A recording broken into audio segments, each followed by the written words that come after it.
교회여 깨라, 주의 영광 비추어라. 오늘 아주 큰 은혜가 되는 찬양이었습니다. 감사를 드립니다. 할렐루야. 우리 하나님께서 예비하신 은혜를 여러분 한 분 한 분 모두에게 부어주시기를 주님의 이름으로 축복합니다. 오늘은 웨슬리 설교 다시 읽기 두 번째 시간이 되겠습니다. 잠자는 자여 일어나라 하는 제목으로 여러분과 함께 은혜를 나누고자 합니다.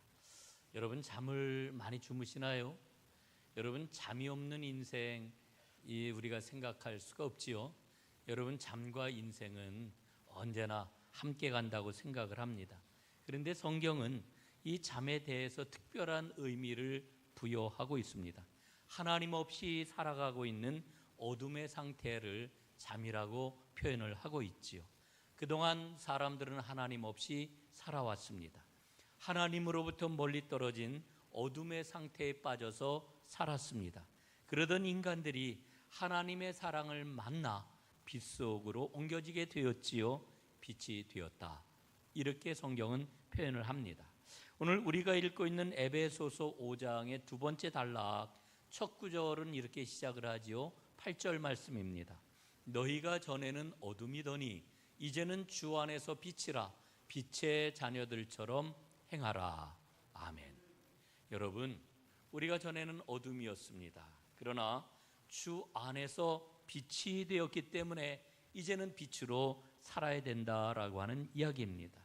여러분, 오늘 본문 말씀은 본래 세례식 때 선포되었던 말씀으로 이렇게 전해지지요. 그래서 오늘 본문 말씀은 각성을 촉구하는 말씀으로 읽게 됩니다. 오늘 이 14절 본문을 15절하고 연결해서 읽어보게 되면은 사도 바울이 진정으로 요구하는 게 무엇인지 분명하게 알 수가 있습니다. 15절 말씀 한번 보겠습니다. 그런즉 너희가 어떻게 행할지를 자세히 주의하여 지혜 없는 자 같이 하지 말고 오직 지혜 있는 자 같이 하여. 이렇게 말씀을 합니다. 자, 여러분 이 말씀을 한번 잘 보십시오. 지혜 없는 사람이 있고 지혜 있는 사람이 있습니다. 여러분, 지혜가 없는 사람은 어리석은 사람입니다. 미련한 사람입니다. 이 지혜로운 자와 어리석은 자의 그런 게 차이점이 무엇이겠습니까? 하나님을 모시고 살아가느냐, 하나님 없이 자기 중심으로 살아가느냐, 이게 바로 지혜 있는 자와 지혜 없는 자의 차이점이라고 하는 것이지요. 그래서 사도 바울은 어떻게 행할지를 자세히 주의해서 지혜 있는 자 같이 하라, 이렇게 명령을 합니다. 여러분, 지혜 있는 자가 되시기를 간절히 바랍니다.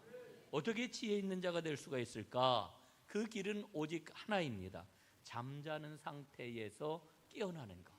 잠자는 상태에서 깨어날 때 우리는 지혜 있는 자의 삶을 살아갈 수가 있습니다. 웨슬리는 이 잠을 잔다라고 하는 말을 인간의 본성적 상태라고 이렇게 규정을 합니다. 인간이 본래적인 그런 그 모습, 하나님을 떠난 그 본래적인 모습은 잠을 자는 인간이라고 하는 그런 이야기입니다. 영혼이 깊이 잠들었다 하는 말이고요, 게으름과 어리석음 가운데 있다라고 하는 말이고요, 영혼이 자신의 진실한 모습에 대해서 무감각한 것을 말하는 것이라고 이렇게 일러주고 있는 것입니다. 하나님의 음성이 잠자는 자를 깨우기까지 그런 상태에 있다, 이렇게 웨슬리는 그 상황을 분석해서 일러주고 있습니다. 여러분, 그런데 왜 잠자는 자가 문제일까요? 잠자면 좀 어때요? 잠자는 자가 왜 문제입니까? 그 문제가 되는 까닭이 있습니다. 무지하기 때문이에요. 무지하기 때문이다. 두 가지 측면에서 무지한데요, 첫 번째는 자신이 타락한 영혼의 상태에 있다라고 하는 것을 알지 못합니다. 이게 첫 번째 무지입니다. 두 번째 무지는 하나님의 형상을 회복하는 일이 인생의 가장 시급하고 가장 중요한 일이라고 하는 것을 알지 못합니다. 이게 두 번째 무지입니다. 뿐만 아니라 잠에 빠져 있는 사람은 착각 속에 살아가는 사람이기도 합니다. 내가 영적으로 병들었는데 병들었다라고 하는 것을 몰라요. 나는 건강하다 이렇게 생각을 해요.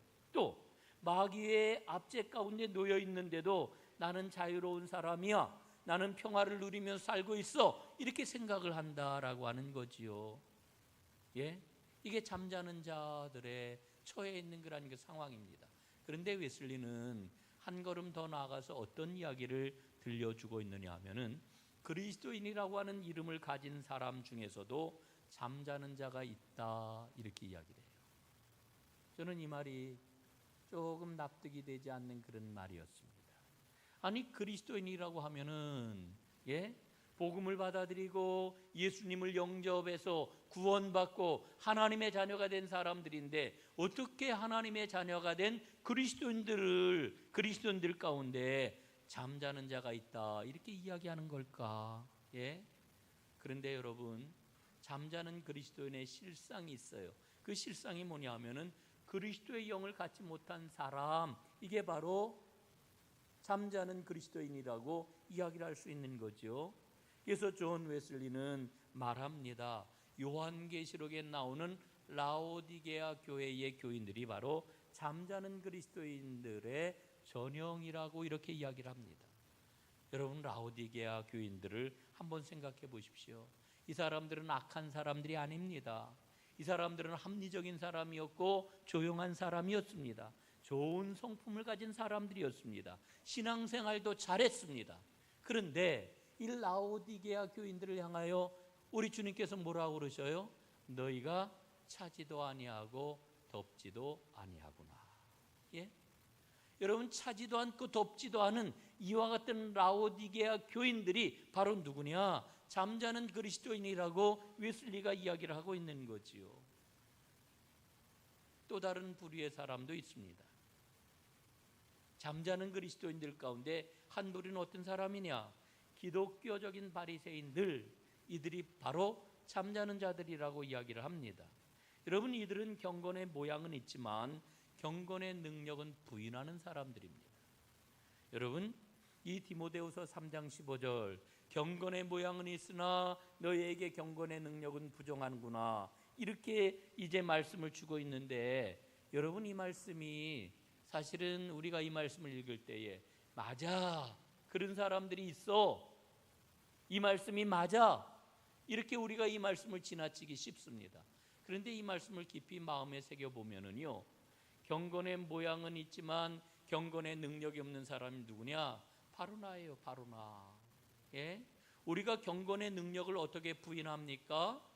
주님의 말씀, 주님의 은혜, 주님의 명령, 이거를요, 내가 나의 그런 그 조건과 상황을 앞세워 가지고 나하고 상관없는 걸로, 이거는 내가 할 수 없는 걸로 자꾸만 밀어놓는 것, 이게 바로 경건의 능력을 부인하는 삶이라고 하는 거지요.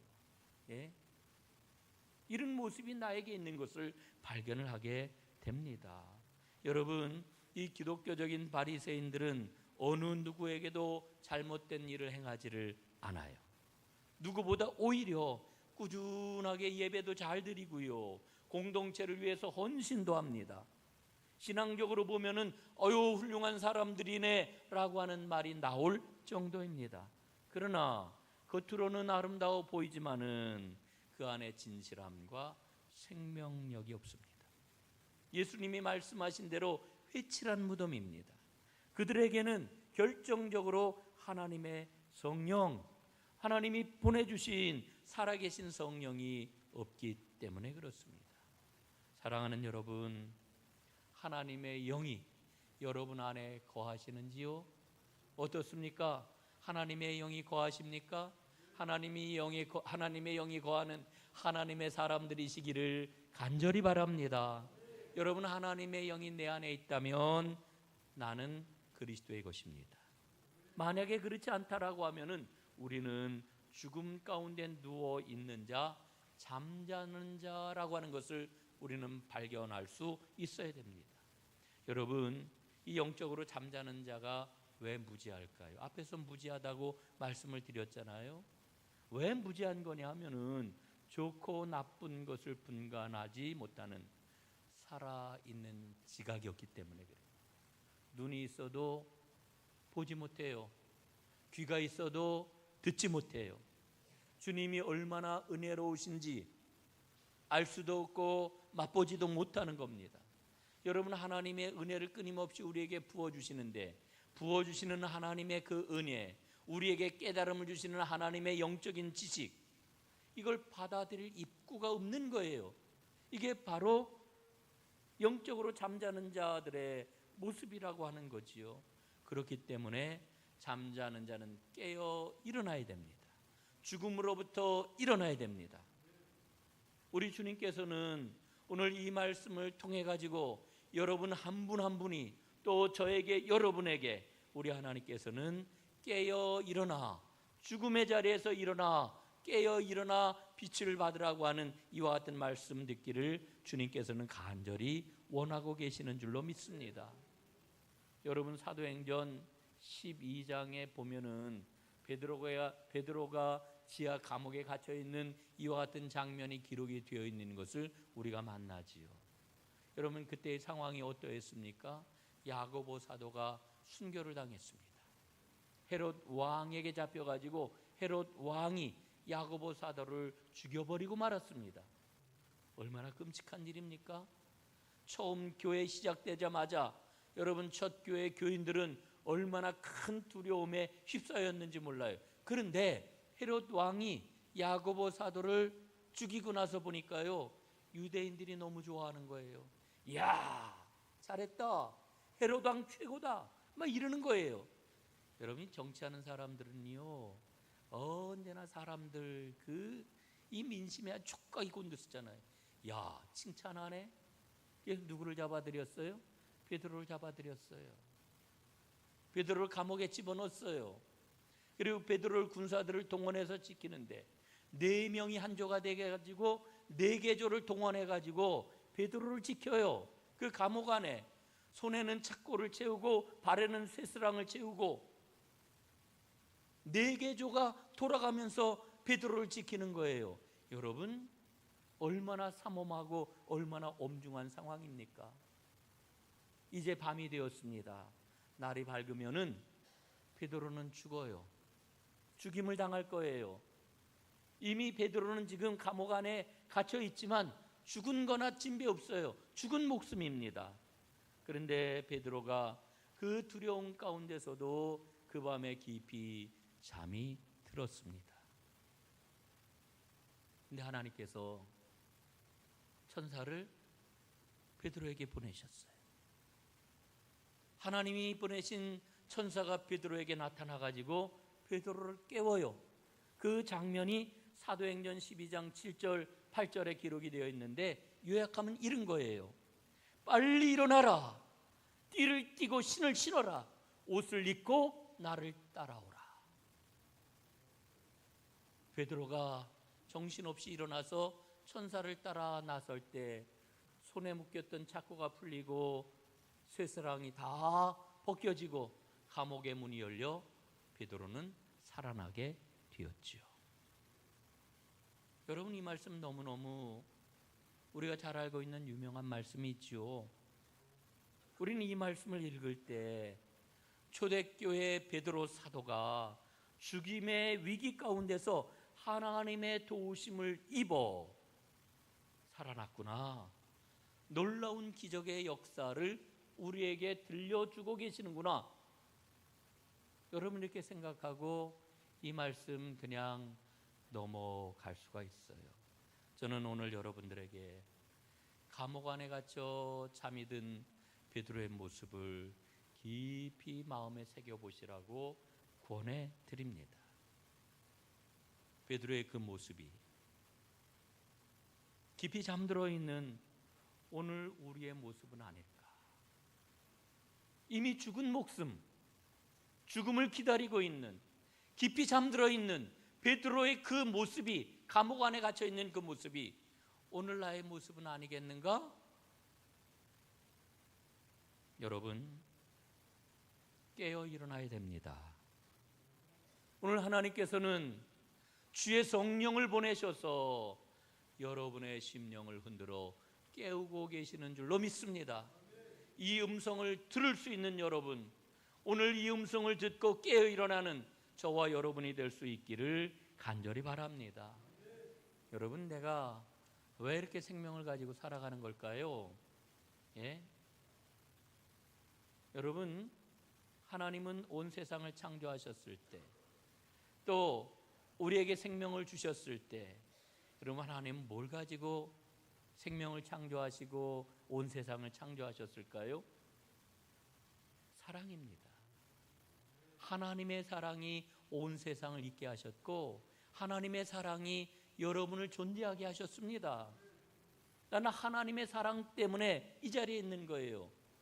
여러분, 하나님은 그 사랑을 가지고 우리가 주 안에서 참된 쉼을 얻을 때까지, 안식을 누릴 때까지 하나님 쉬지 않으셔요. 그걸 하나님의 열심이라고 그러죠. 하나님의 열심. 하나님 그 열심을 가지고 오늘도, 그 사랑을 가지고 오늘도 여러분들을 돌보시고 여러분들을 이끌어 주시는 줄로 믿습니다. 이게 성경 말씀 가운데서 가장 중요한 진리예요. 예? 하나님이 나를 사랑하심으로 나 때문에 내가 진정한 안식을 누릴 때까지 하나님은 결코 쉬지 못하신다라고 하는 이 믿음을 가지고 살아가면은요, 여러분 두려울 게 뭐가 있을까요? 걱정할 게 뭐가 있을까요?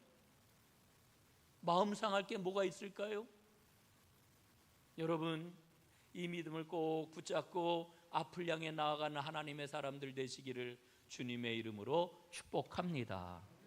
디모데전서 2장 4절에 보면 이런 말씀이 나와요. 한번 우리 함께 읽어보겠습니다. 시작. 하나님은 모든 사람이 구원을 받으며 진리를 아는 데에 이르기를 원하시느니라. 아멘. 하나님 모든 사람이 구원을 받기를 원하셔요. 모든 사람이 진리 가운데 이르기를 원하셔요. 여러분, 오늘 이 자리에 계신 여러분들이야 더 말해 무엇하겠습니까?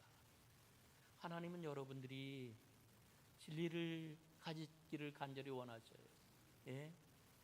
여러분들이 그 진리를 소유하고 진리 가운데 자유와 쉼을 얻을 때까지 하나님 쉬지 않으신다니까요. 그 이덕주 교수 여러분 다 아실 거예요. 감신대에서 한국교회사를 오랫동안 가르치고 지금은 이제 은퇴를 하셨습니다마는 그래도 왕성하게 활동을 하시죠. 이분이 쓴 한국교회 처음 이야기라고 하는 책에 보면은요, 복음이 우리나라에 처음 전해졌을 때 얼마나 많은 사람들이 어떻게 신앙을 갖게 되었는지, 또 신앙이 어떻게 성장하게 되었는지 그 이야기를 아주 흥미롭게 우리에게 소개를 해주고 있습니다. 거기에 보면 그런 이야기가 나와요. 처음에 교회에 나왔던 사람들 가운데 교회 가면 먹을 거 준대. 예? 우리 어렸을 때 그런 경험하신 분들이 아마 여기 좀 계실 것 같아요. 예, 저도 친구들 이렇게 나중에 얘기 들어보면 교회 가면은 뭐 빵도 주고 교회 가면 공책도 주고 막 그런다고 그래가지고 성경학교 때 성탄절에 교회 나와가지고 예수님께 발목 잡힌 사람들 많아요. 예? 근데 처음 우리나라 복음이 들어왔을 때 진짜 교회 가면 먹을 거 준다 그래가지고 나온 사람들이 많았다는 거예요. 이 사람들을 가리켜 뭐라고 이야기를 했느냐면 쌀교인이라고 그랬대요. 쌀교인, 쌀. 예, 교회 가면은 먹을 거 준대 이래가지고. 근데 이게 정말 생계 문제가 달려있는, 얼마나 가난했어요. 이게 달려있는 그런 그 문제였으니까 교회가 해결받기를 원했는데 이게 잘 해결이 되지 않으면은 그냥 교회를 쉽게 떠나는 사람들도 무척이나 많았다고 그러지요. 예? 또 개중에는 예배 드리고 나서 선교사님에게 가가지고 나 예배 참석했으니까 돈 좀 주시오, 이렇게 돈을 요구하는 장사꾼 같은 사람들도 많았다는 거지요. 그럼 이들이 누굽니까? 영적으로 잠든 자들이에요. 그런데 굉장히 재미난 그런 흥미로운 이야기가 있는데 그게 뭐냐 하면은 선교사님이 한국에 들어와 가지고 딱 보니까 세계 어느 나라에도 없는, 한국에만 있는, 이 조선에만 있는 엄청난 금융 시스템을 발견했대요. 금융 시스템 그러니까 엄청난 얘기 같죠. 그게 뭘까요? 개예요. 개돈 모으는 개. 세계 어느 나라에도 이런 게 없는데 글쎄 사람들이 모여가지고 개돈을 막 부어가지고 이제 나중에 개를 타잖아요. 그걸 보고 너무너무 신기했던 거예요. 그래서 이 선교사님이 뭐 주선을 했나 봐요. 그래서 교회 나오는 사람들 가운데 개를 조직을 했대요. 개를. 그래서 사람들이 많이 나왔습니다. 예? 이 사람들은 말씀을 듣고 예배드리러 나오는 게 아니라 관심이 주로 어디에 있어요? 갯돈에 있었겠죠. 갯돈. 예? 그래서 이렇게 갯돈을 부어가면 사람들이 이제 계속 나왔는데, 그런데 어느 날 정말 올게 왔어요. 뭐가 왔을까요? 사고가 터진 거죠. 한 사람이 갯돈을 가지고 그냥 몽땅 가지고 도망을 가버리고 말았습니다. 야, 큰일 났구나. 어떻게 하면 좋을까? 이제 교회 나오던 사람들 다 안 나오겠네. 이랬는데 다음 주일이 됐는데 사람들이 나오더라는 거예요. 그래서 처음에 선교사님 생각을 하기를, 나한테 떼인 갯돈 받으려고 이렇게 나오나? 이제 이런 그 생각을 했다는 거죠. 그런데 그 다음 주에도 나오고 그 다음 주에도 나오고 계속해서 나오더라는 거예요. 나중에 이야기를 들어보니 처음에는 갯돈 때문에 교회를 나왔는데 예배를 드리면서 하나님의 말씀을 한 번 듣고 두 번 듣고 세 번 듣고 계속 들으면서 그게 은혜가 된 거예요. 그게 믿어지고 그 말씀이 좋아진 거예요. 그래서 계속해서 나와 이제 하나님의 말씀을 듣는 사람이 된 거지요. 그 말씀이 잠자는 영혼을 깨웠던 겁니다. 여러분, 이 이야기가 어디 이야기냐 하면은 인천 내리교회 이야기예요. 내리교회. 내리교회는 사실은 정동제일교회나 세문안교회나 지금도 서로 우리가 먼저다라고 다투는 그런 그 교회잖아요. 예? 내리교회 처음 이야기 가운데 이 이야기가 있어요. 전 그 이야기를 읽으면서 참 이런 일도 있었구나. 참 기가 막힌 이야기네. 이런 생각이 듭니다. 사랑하는 여러분, 처음 한국교회가 시작이 될 때 복음을 전혀 몰랐던 사람도 복음을 듣고 또 듣고 하는 중에 그들의 영혼이 깨어났어요. 오늘 우리는 어떤가요? 오늘 우리가 매일같이 하나님의 말씀을 듣고 또 듣고 있는데 우리는 정말 하나님의 말씀을 듣고 깨어 일어난 심령인가요? 여러분 어떻습니까? 여러분 모두가 깨어 일어난 하나님의 사람들이시기를 주님의 이름으로 축복합니다. 우리는 주님 오실 그날을 맞이하는 등잔의 기름을 충분하게 준비한 하나님의 사람이어야 합니다. 내 안에 그리스도가 계시다라고 하는 것을 알고 느끼고 매일같이 경험하는 성령님이 함께 계시는 하나님의 사람이어야 할 것입니다.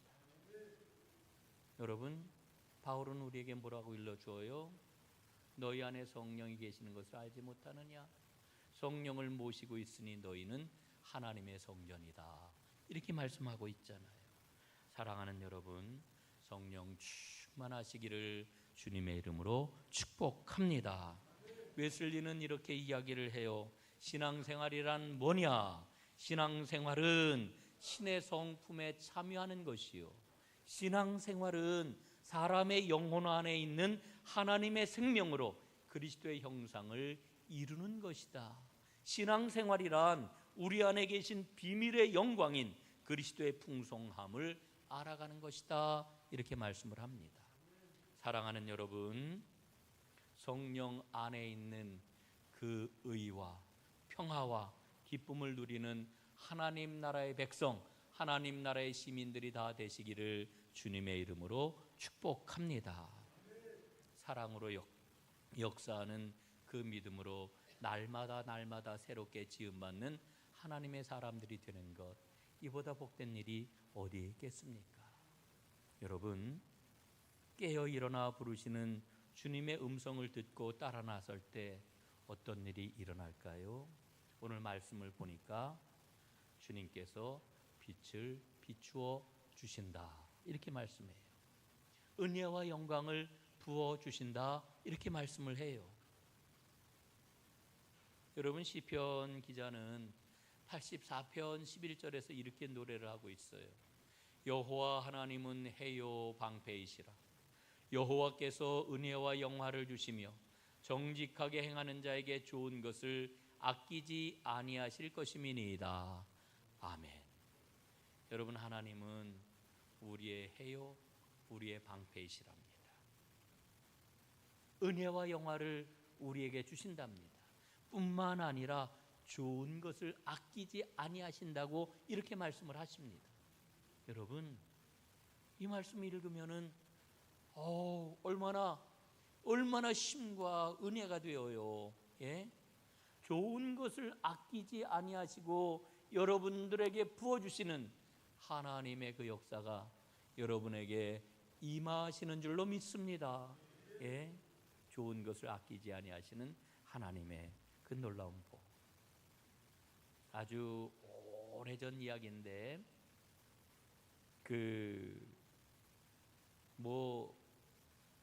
우리 젊은이들은 레전드라고 하는 말을 많이 쓰는데 사실은 이분한테도 레전드 이렇게 쓰면은 괜히 격이 깎이는 것 같아서 그런데 리빙스턴 선교사 아시죠? 예? 그 영국의 유명한 리빙스턴 선교사. 이분이 아프리카에 들어가서 아프리카 원주민에게 복음을 전하는데 1871년도에 영국이 발칵 뒤집혔어요. 리빙스턴 선교사님하고 연락이 수년째 되지 않았기 때문에 영국 사회가 그분을 엄청 존경했거든요. 그래서 도대체 이분이 어떻게 된 거냐. 근데 영국 런던에서 신문 기자를 하고 있던 헨리 스탠리라고 하는 기자가 있었는데 그 상황 앞에서 이 헨리 스탠리 기자가요, 욕심이 생겼어요. 여러분, 기자의 욕심은 뭘까요? 특종하는 거예요. 특종. 지금 리빙스턴 선교사가 연락이 안 되고 있는데 내가 아프리카로 가서 리빙스턴 선교사를 이분을 찾아 만나고 이분의 삶을 생생하게 내가 기사를 써야 되겠다. 이 특종의 욕심을 가지고 아프리카로 이제 배를 타고 갑니다. 정말 엄청난 고생을 한 끝에 오지에 있는 리빙스턴 선교사님을 만나게 되지요. 그리고 기사를 쓰기 위해서 리빙스턴 선교사님과 함께 생활을 합니다. 생생하게 사역하는 걸 옆에서 지켜보는 거예요. 그러면서 스탠리가 나중에 이런 이야기를 해요. 당시 나는 무신론자, 이 스탠리는 무신론자였습니다. 아주 엄청난 무신론자였습니다. 당시 나는 무신론자의 편견을 가지고 아프리카로 들어가서 리빙스턴을 만났습니다. 리빙스턴 선교사님과 10달을 함께 지냈는데 그 10달은 나의 인생을 되돌아보는 반성의 시간이 되었습니다. 리빙스턴을 보면서 나는 스스로에게 이런 질문을 던졌지요. 도대체 어떻게 저분은 여기에 와서 이런 고생을 하고 있는 걸까? 정신이 나간 사람은 아닐까? 도대체 이 힘들고 어려운 이 삶을 왜 감당한단 말인가? 저의 마음을 움직이고 있는 그 힘, 저를 감동시키고 있는 그 힘이 도대체 뭘까? 내가 리빙스턴을 보면서 발견한 게 있었습니다. 그것은 바로 리빙스턴이 성경 말씀 그대로 생활을 하고 있다는 것이었습니다. 깜짝 놀랐지요. 그분은 자기 십자가를 지고 나를 따르라 하는 예수님의 말씀을 그대로 실천하고 있었습니다.